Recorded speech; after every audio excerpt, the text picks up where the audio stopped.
Hello everyone, आज हम drive करेंगे फ्रेस्नेल हाफ पीरियड जोन्स के लिए रिजल्टेंट एम्पलीट्यूड आपको कैसे फाइंड करना है। तो रिजल्टेंट एम्पलीट्यूड निकालने के लिए सबसे पहले हमें पॉइंट पी पर डिस्प्लेसमेंट निकालनी होगी। डिस्प्लेसमेंट कहाँ से निकाल रहे हैं? जो सेकेंडरी वेवलेट्स हैं या जो सेकेंडरी वेव हैं वो कहाँ से आ रही है? फर्स्ट हाफ पीरियड जोन से लेके पॉइंट पी तक की आपको क्या निकालनी है? डिस्प्लेसमेंट निकालनी है। तो डिस्प्लेसमेंट निकालने के लिए यहाँ पे हम लिख रहे हैं y से। तो डिस्प्लेसमेंट आप जब निकालेंगे फर्स्ट हाफ पीरियड जोन के लिए मीन्स y1, और y1 जो है और फर्स्ट जोन के लिए जो एम्पलीट्यूड होगा that is a1 sine 2 pi by lambda vt minus of x। Means आपको ये मीन डिस्टेंस फाइंड करना है, तभी आपको y1 रिजल्ट डिस्प्लेसमेंट मिलेगा। तो सेम एज इट इज़ अगर आप y2 निकालोगे फिर आपके पास vt माइनस ऑफ x2। अगर आप इसे x1 लिखते हैं या x लिखते हैं तो ये मीन डिस्टेंस आपको निकालना ही पड़ेगा, तभी आपको रिजल्टेंट डिस्प्लेसमेंट मिलेगा यहाँ पे एम्पलीट्यूड की फॉर्म में। तो x की वैल्यूज़ हम कैसे निकालें? तो सबसे पहले हम निकालते हैं मीन डिस्टेंस। तो जो मीन डिस्टेंस होगा हमारे पास, अगर हम देखें सभी पॉइंट से m1, m2, m3 से, इन सभी जोन से लेके पॉइंट P तक के लिए, तो हम लिख सकते हैं इस टर्म को मीन डिस्टेंस निकालने के लिए क्या करेंगे? b plus of b lambda by 2 divided by 2। तो b plus of b plus lambda by 2 divided by 2, ये टर्म किसके इक्वल आ जाएगी आपके पास? b 2b plus of lambda by 2 divided by 2। ये टर्म्स आपके पास इक्वल हो गई। एलसीएम आप ले लो 4b plus of lambda by 4 means b plus lambda by 4 के इक्वल। तो ये मीन डिस्टेंस आपने निकाला b प्लस लैम्डा बाय 4। कहाँ से कहाँ तक के लिए निकाला है? फर्स्ट हाफ पीरियड जोन के लिए, फर्स्ट हाफ पीरियड एलिमेंट्स के लिए। सेम एज इट इज़ अगर हम सेकेंड हाफ पीरियड एलिमेंट्स के लिए निकालें तो सेकेंड हाफ पीरियड एलिमेंट में आप बताइए कि क्या वैल्यूज़ हैं? b plus 2 lambda by 2 plus of b plus lambda by 2। इन दोनों में निकालेंगे, एक तो ये वाली टर्म और एक ये वाली टर्म। ये वाली टर्म आपको पता है b प्लस लैम्डा बाई 2 है और ये टर्म्स आपको पता है b प्लस 2 लैम्डा बाई 2। दोनों को डिवाइड कर दो 2 से, तो आपके पास सेकेंड हाफ पीरियड एलिमेंट आ जाएगा। तो इसे लिख सकते हैं b plus 2 lambda by 2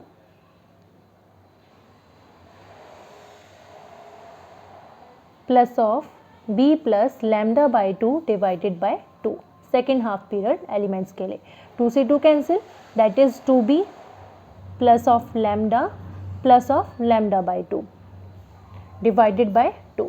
LCM जब आप लोगे इस टर्म का तो ये टर्म आ जाएगी आपके पास b प्लस 3 लैम्डा बाई 4 के। तो सेकेंड हाफ पीरियड जो उनका distance, mean distance b plus 3 lambda by 4। तो इससे ये क्लियर हुआ कि आपके पास जो सेकेंड हाफ पीरियड एलिमेंट है वो ग्रेटर है फर्स्ट हाफ पीरियड एलिमेंट से।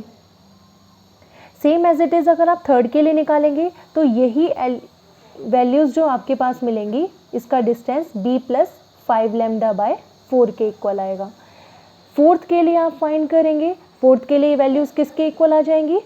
b प्लस 1, 3, 5, नेक्स्ट टर्म 7 के इक्वल। तो b प्लस 7 लैम्डा बाय 4, आपके पास ये मीन डिस्टेंस आ गया। अब जो यहाँ पे आपको लेट करना पड़ेगा क्योंकि हमें x निकालना है, और x जो मीन डिस्टेंस है, पहले b प्लस लैम्डा बाय 4 को मैं यहाँ पे लेट कर रही हूँ, that is equal to x।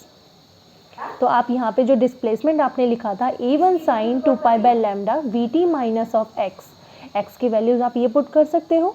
तो x की वैल्यूज़ हो जाएगी b प्लस लैम्डा बाय 4, या फिर आप x ही रहने दीजिए अभी। तो हमने यहाँ पे लेट कर लिया कि जो टर्म है b प्लस लैम्डा बाई 4 किसके इक्वल है? x के equal, first half period element में। सेकेंड हाफ पीरियड एलिमेंट आया था आपके पास b प्लस 3 लैम्डा बाई 4 के। तो अगर ये वाली टर्म x है तो ये वाली टर्म अगर x की फॉर्म में आप लिखेंगे तो कैसे लिख सकते हो इस टर्म को? b plus of lambda by 4 plus of lambda, LCM लेंगे तो 3 लैम्डा बाई 4 ही मिलेगा, और b plus lambda by 4 is equal two of x। तो ये टर्म हो गई x प्लस ऑफ लैम्डा।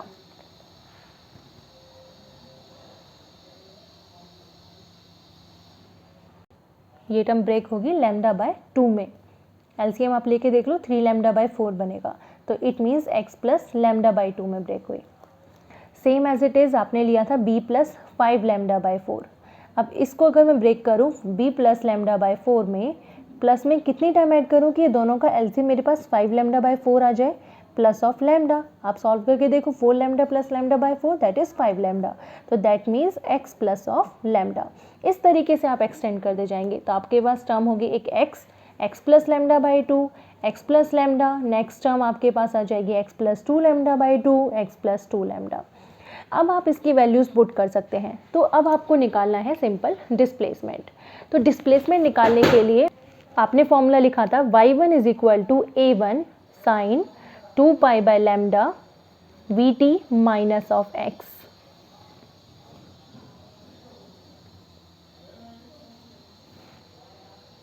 अब इसमें जो a1 है वो एम्पलीट्यूड है हमारे पास, कौन सी वेव का, फर्स्ट हाफ पीरियड जोन के लिए। v वेलोसिटी है, t टाइम पीरियड है। तो क्या अगर मैं इस वाली टर्म को अंदर मल्टीप्लाई कर दूं, क्या मैं इसे ओमेगा की टर्म में लिख सकती हूँ। अगर इसे सिंपली ब्रेक कर दूं टर्म को, a1 sine 2 pi by lambda vt minus 2 pi by lambda into में x। अब ये वाली टर्म बताओ ये किसके इक्वल होगी, क्योंकि आप जानते हैं कि angular frequency 2 omega is equal to 2 pi frequency होती है, और फ्रिक्वेंसी को अगर वेवलेंथ की टर्म में चेंज करेंगे तो 2 पाई v अपॉन में लैम्डा के इक्वल। तो ये वाली टर्म्स तो हो गई आपके पास ओमेगा, तो it means a1 sine omega t minus of ये 2 पाई बाय लैम्डा जो है वो किसके इक्वल होगा, 2 pi by lambda into x. तो ये फेज डिफरेंस के इक्वल हो सकता है। जो फेज डिफरेंस आपने लिखा था is equal to path difference 2 pi by lambda into में lambda by 2 half period zone के लिए।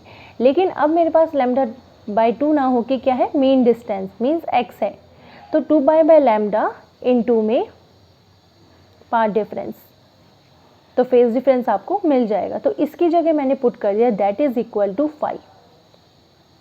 तो आपके पास y1 की वैल्यूज आ गई ये टर्म। सेम आपको निकालना है y2। तो y2 जब डिस्प्लेसमेंट आप निकालेंगे second half period zone element के लिए, तो ये वैल्यूज मिलेंगी a2 साइन, सेम फॉर्मूला आपके पास 2 pi by lambda vt minus of, अब देखो पहले आपने x रखा था, अब आप क्या प्लेस करेंगे यहाँ पे टर्म, अभी जो आपने सॉल्व की सेकेंड हाफ पीरियड जोन के लिए x प्लस लैम्डा बाई 2 आया था, तो यहाँ पे माइनस में टर्म किसके साथ आ जाएगी, सेकेंड हाफ पीरियड जोन के लिए जो मीन डिस्टेंस है ये वाली टर्म। तो आप यहाँ पे लिख लीजिए ये first half period zone element के लिए, second half period zone element के लिए, ये third half period zone element के लिए। तो फर्स्ट हाफ पीरियड जोन का डिस्प्लेसमेंट ये, सेकेंड हाफ पीरियड जोन का डिस्प्लेसमेंट आ गया आपके पास ये वाली टर्म।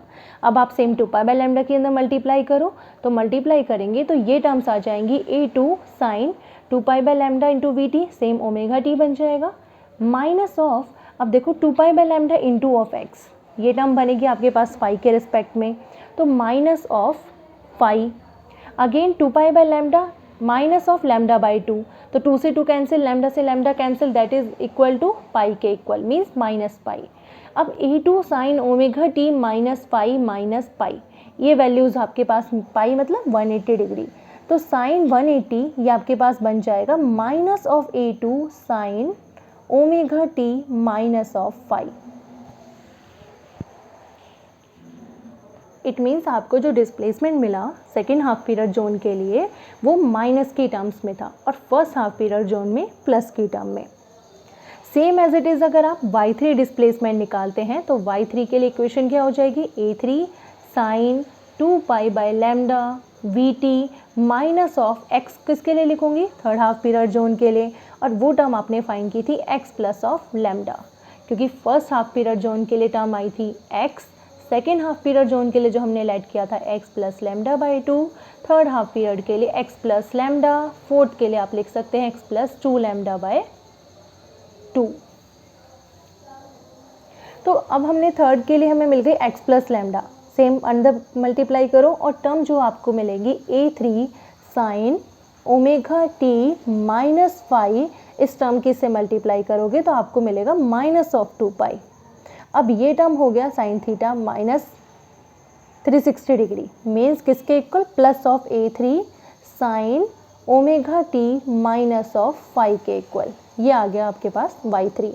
तो सेम आप नेक्स्ट टर्म भी निकाल सकते हैं। अगर मैं यहाँ पे y4 निकालूँ तो आप y4 क्या मिलेगी, अब आप चेक करो कि y1 आपके पास क्या आया था, +A1 टर्म्स, y2 माइनस में, y3 प्लस में, अगेन y4 किस में मिलेगा, माइनस वाली टर्म में। तो प्लस माइनस टर्म आपके पास चल रही हैं सारी। अब इन सब का आपको क्या करना है, रिजल्टेंट निकालना है। और रिजल्टेंट निकालने के लिए आपको पता है कि total displacement is equal to first zone का डिस्प्लेसमेंट, सेकेंड जोन का, थर्ड जोन के लिए and so on nth term of displacement. तो y1 की वैल्यूज़ आई थी आपके पास A1 sine omega T -5, values put करनी है अब डायरेक्टली। y2 की वैल्यूज़ मिली थी -A2 sine omega T -5 plus of फिर again A3 sine omega T -5 again plus of minus of A4 sine omega T -5 and so on plus of nth term.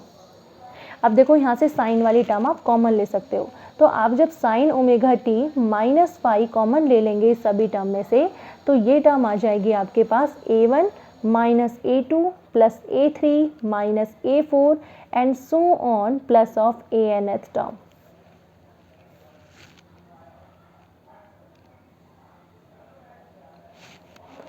अब last वाली term हमारे पास positive है या negative है नहीं पता, तो हम पॉजिटिव नेगेटिव दोनों यूज़ कर लेते हैं यहाँ पे पॉजिटिव नेगेटिव साइन का। तो जो भी होगी हम वहाँ पे साइन लगा देंगे। तो y आपके पास मीन्स रिजल्टेंट डिस्प्लेसमेंट आपके पास ये आ गया। और इस टर्म को आपको यहाँ से क्लियर हो रहा है कि एक टर्म आपके पास पॉजिटिव एक नेगेटिव, एक पॉजिटिव एक नेगेटिव। तो एम्पलीट्यूड ऑफ फर्स्ट जोन आपके पास क्या है, यहाँ पर हायर है सेकेंड जोन से। तो आप इस टर्म को लिख सकते हैं, ये वाली टर्म, इस टर्म को मैं पुट कर लेती हूँ टोटल एम्पलीट्यूड A के। तो y इज इक्वल टू A साइन ओमेगा टी -5। तो इट मीन्स जो आप एम्पलीट्यूड निकाल रहे थे यहाँ से, तो एम्पलीट्यूड की वैल्यूज़ आपको मिल गई यहाँ से A1 -A2 plus A3 -A4 and so on plus minus of nth term के लिए। अब आपको यहाँ से पता चल रहा है कि A2 नेगेटिव है, A4 नेगेटिव है, तो ये वैल्यूज़ क्या हो रही है हमारे पास, डिक्रीज़ हो रही हैं वैल्यूज़। जैसे जैसे आप आगे बढ़ रहे हैं तो वैल्यूज़ क्या होती जा रही है, एक इंक्रीज़ एक डिक्रीज़, डिक्रीज़ इंक्रीज़ डिक्रीज़। तो आप यहाँ से जो डिक्रीज़ हो रही हैं वैल्यूज़, उनका मीन फाइंड कर लो। तो हम उसका अर्थमेटिक रिलेशन के अकॉर्डिंग इसको लिख सकते हैं A2 को, मीन्स जो आपके पास सर्कुलर जोन थे, और सर्कुलर जोन में जो आपके पास M2 के लिए आप निकाल रहे थे सेकेंड रेडियस के लिए, तो ये टर्म थी आपके पास A1 के लिए, और यहाँ पे टर्म A2 और A3। तो A2 को अर्थमेटिकल प्रोग्रेशन टर्म से आप लिख सकते हैं first term plus of last term divided by 2, AP फॉर्मूले से, अर्थमेटिक प्रोग्रेशन से। 1 2 3, अगर 2 नेगेटिव है तो दोनों का सम डिवाइड बाय 2। अब आपके पास है 4 वाली टर्म नेगेटिव, तो A4 को आप यहाँ पे क्या लिखेंगे, क्योंकि 4 से पहले आएगा 3 और 4 के बाद आएगा 5, तो आप इन दोनों टर्म्स को ऐड कर सकते हैं, A3 plus A5 divided by 2। इस तरीके से आगे जो नेगेटिव टर्म होंगे उनको आप यहाँ पे लिख सकते हैं। और ये वाली वैल्यूज़ आप इस इक्वेशन को हम लेट कर लेते हैं A, इस इक्वेशन में पुट कर दो। तो जब आप इस इक्वेशन में पुट करेंगे तो A की वैल्यूज़ जो मिलेंगी यहाँ पर A1 माइनस A2 की वैल्यूज़ आई है A1 plus A3 by 2 plus of A3 minus A4, आपको वैल्यूज़ मिली है A3 plus A5 by 2। Again term A5 रहेगी प्लस में and so on nth term तक, प्लस माइनस nth टर्म। अब देखिए जो यहाँ पे A1 है एम्पलीट्यूड, क्या इस एम्पलीट्यूड को अगर मैं इस टर्म के इक्वल लिखूँ तो A1 को मैं कैसे लिख सकती हूँ, A1 टर्म को मैं ये लिख सकती हूँ A1 by 2 plus of A1 by 2, तो भी तो आपके पास A1 ही है, तो A1 को मैंने ब्रेक कर दिया A1 बाई 2 में एंड A1 बाई 2,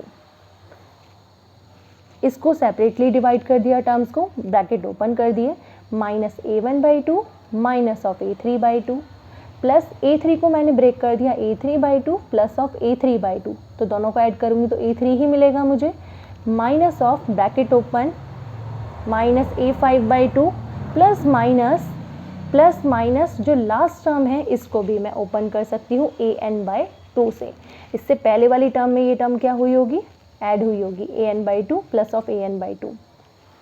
अब यहाँ पे जो टर्म आपके पास कैंसिल आउट हो रही है वो कैंसिल आउट करो टर्म्स को और सॉल्व करो एम्पलीट्यूड। तो आपको जो यहाँ पे वैल्यूज़ मिलेगी, इससे ये वाली टर्म कैंसिल, इससे ये वाली टर्म कैंसिल, ये से ये कैंसिल, a5 से नेक्स्ट वाली टर्म कैंसिल हो जाएगी। तो रिमेनिंग टर्म जो आपके पास आई that is a1/2 total amplitude. इसका मतलब क्या है कि अगर आपके पास infinite number of wave fronts हैं, मीन्स n की वैल्यू आपके पास क्या है, लार्ज है, तो आपको एम्पलीट्यूड क्या मिल रहा है, a1/2। अगर मैं nth टर्म के लिए फाइंड कर रही हूँ तो एम्पलीट्यूड ऑफ an निकाल सकते हैं an/2 के इक्वल। कहाँ, कौन से पॉइंट तक निकाला है हमने, पॉइंट P तक के लिए। तो इससे क्या मिला हमें कि जो a1/2 है वो तो फर्स्ट हाफ पीरियड एलिमेंट के लिए है, तो एम्पलीट्यूड जो आपके पास आया that is equal to first half period element divided by 2।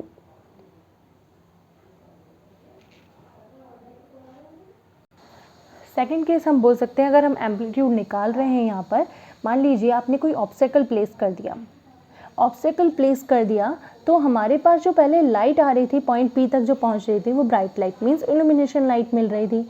जब आप ऑब्स्टेकल प्लेस करोगे तो एम्पलीट्यूड तो आपके पास डिक्रीज हो जाएगा। पहले आपको एम्पलीट्यूड मिल रहा था यहाँ पर a1 minus a2 plus a3 minus of a4, ठीक है, प्लस माइनस an तक।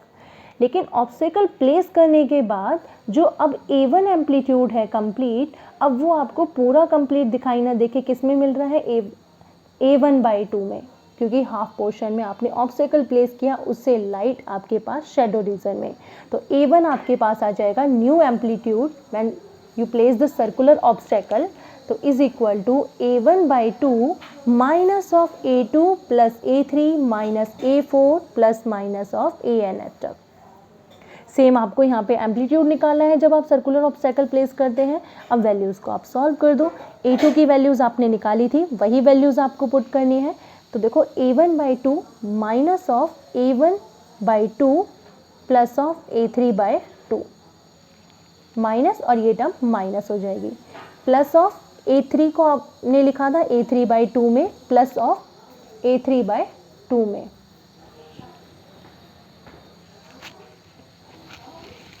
माइनस ऑफ a4 को आपने कैसे लिखा था यहाँ पे टर्म्स को, जो AP आपने निकाला था 3 और 5 में, तो means a3 plus of a5/2, minus sine है तो ये भी 2 हो जाएगा और ये भी 2 हो जाएगा, माइनस सॉल्व कर देंगे हम इस टर्म को एंड सो ऑन। अब जब आप इस टर्म को सॉल्व करेंगे तो इससे ये टर्म कैंसिल, इससे ये वाली टर्म कैंसिल, ये इससे ये टर्म कैंसिल और ये नेक्स्ट वाली टर्म कैंसिल हो जाएगी। तो इट मीन्स न्यू एम्पलीट्यूड जो आपको मिला सर्कुलर ऑब्स्टेकल प्लेस करने के बाद दैट इज इक्वल टू 0। जब आपने कोई ऑब्स्टेकल प्लेस नहीं किया था तब आपके पास एम्पलीट्यूड था a1। अब ऑब्स्टेकल प्लेस करते ही एम्पलीट्यूड a1/2 हो गया। अगर सेम इसकी रेडियस हम निकालें ऑब्स्टेकल प्लेस करने के बाद, तो हम बोल सकते हैं कि जब ऑब्स्टेकल नहीं प्लेस किया था तो हमारे पास रेडियस थी किसके equal, under the root of B lambda के, फर्स्ट हाफ जोन के लिए। सेकेंड हाफ जोन के लिए under the root of 2b lambda के इक्वल, क्योंकि फर्स्ट जोन में ही तो हमारे पास एम्पलीट्यूड चेंज हुआ है, तो फर्स्ट रेडियस आपके पास आई थी under the root of B lambda. तो इट मीन्स ऑब्स्टेकल प्लेस करने के बाद ये रेडियस आपके पास लेस देन हो जाएगी radius of first half period zone से, क्योंकि यहाँ पे जो ऑब्स्टेकल था, ये ऑब्स्टेकल क्या था, ऑब्स्टेकल इज वेरी स्मॉल, तभी आपको जो a1 की वैल्यूज थी वो a1/2 मिली।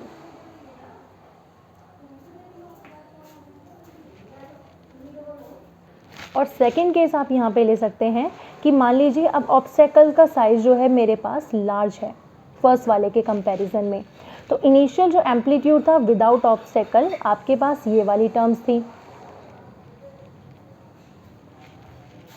तो ऑब्स्टेकल लार्ज होने पर जो आपके पास न्यू एम्पलीट्यूड होगा कितना होगा कि फर्स्ट जब आपने ऑब्स्टेकल लार्ज प्लेस कर दिया मीन्स आपके पास जो फर्स्ट रिंग थी वो तो कवर अप हो गई कम्प्लीटली, और कम्प्लीटली कवर अप होने पर आपको एम्पलीट्यूड तो ऑब्जर्व ही नहीं होगा A1/2। तो इट मीन्स जो आपको न्यू एम्पलीट्यूड मिलेगा यहाँ पर A डबल डैश ले लेते हैं क्योंकि पहले वाला आपने A डैश लिया ऑब्स्टेकल स्मॉल के लिए और ऑब्स्टेकल लार्ज के लिए A डबल डैश से डिनोट कर रहे हैं, इज इक्वल टू अब आपके पास completely diminish is equal to minus of A2 plus of A3 minus A4 plus A5। अब आप इस टर्म को सॉल्व करेंगे, यहाँ पे माइनस A2 है तो इसकी वैल्यूज़ निकालो, इसको आप लिख सकते हैं A2 की वैल्यूज़ को जैसे हमने पहले सॉल्व किया था वो टर्म्स पुट करो यहाँ पे, या फिर A3 वाली वैल्यूज़ पुट कर दो, यहाँ पे A2 की ही निकाली थी हमने, A2 की वैल्यूज़ पुट करो। A2 की वैल्यूज़ जब आप वैल्यूज़ पुट कर देंगे तो ये आपके पास न्यू एम्पलीट्यूड मिल जाएगा यहाँ से minus A2/2। Large obstacle place करने पर फर्स्ट वाले आपको फर्स्ट जोन का कुछ भी शो नहीं होगा, सेकंड जोन से टर्म शो होंगी, तो वो सेकंड जोन से जो टर्म मिलेंगी आपको दैट इज़ माइनस A2/2। तो इट मीन्स आप बोल सकते हैं कि जैसे जैसे ऑब्स्टेकल को लार्ज करते जा रहे हैं एम्पलीट्यूड आपके पास कम होता जा रहा है। अगर आप और लार्ज प्लेस करते हो जिसमें आपके पास 1.5 जोन कवर हो गया तो अब आपके पास A3/2 हो जाएगा जैसे हमने ऊपर वाली टर्म्स में किया था। फिर अगेन आपके पास ये टर्म हो जाएगी कि A2 कंप्लीट डिमिनिश, फिर ऑब्स्टेकल लार्ज प्लेस करने पर कि 2 जोन कवर अप हो गए, फिर अब आपके पास मिलेगा A3 वाली टर्म्स, यहाँ से स्टार्ट होगा। तो हम बोल सकते हैं कि इंटेंसिटी, ये हम क्या निकाल रहे थे, रिजल्टेंट एम्पलीट्यूड, तो हम इंटेंसिटी यहाँ से निकाल सकते हैं क्योंकि इंटेंसिटी आपको पता है कि डायरेक्टली प्रोपोर्शनल टू एम्पलीट्यूड का होल स्क्वायर, और एम्पलीट्यूड का होल स्क्वायर आपके पास क्या आया है इसका A2/2 माइनस A2/2, तो इसका स्क्वायर करोगे तो आपके पास ये टर्म आएगी A2²/4, और जो आपके पास विदाउट ऑब्स्टेकल प्लेस करने पे आई थी term that is equal to A1/2 के एम्पलीट्यूड और उसका स्क्वायर A1²/4। तो आप कह सकते हैं कि जो इंटेंसिटी है इन दोनों की यहाँ पर सेम रहेगी, जो हमें intensity first half wave plate से मिल रही थी वही हमें किससे मिलेगी, सेकेंड वाले जोन प्लेट से। तो सेंटर में जो शैडो मिलेंगी आपको वो आपको किस तरीके की मिली, ब्राइट।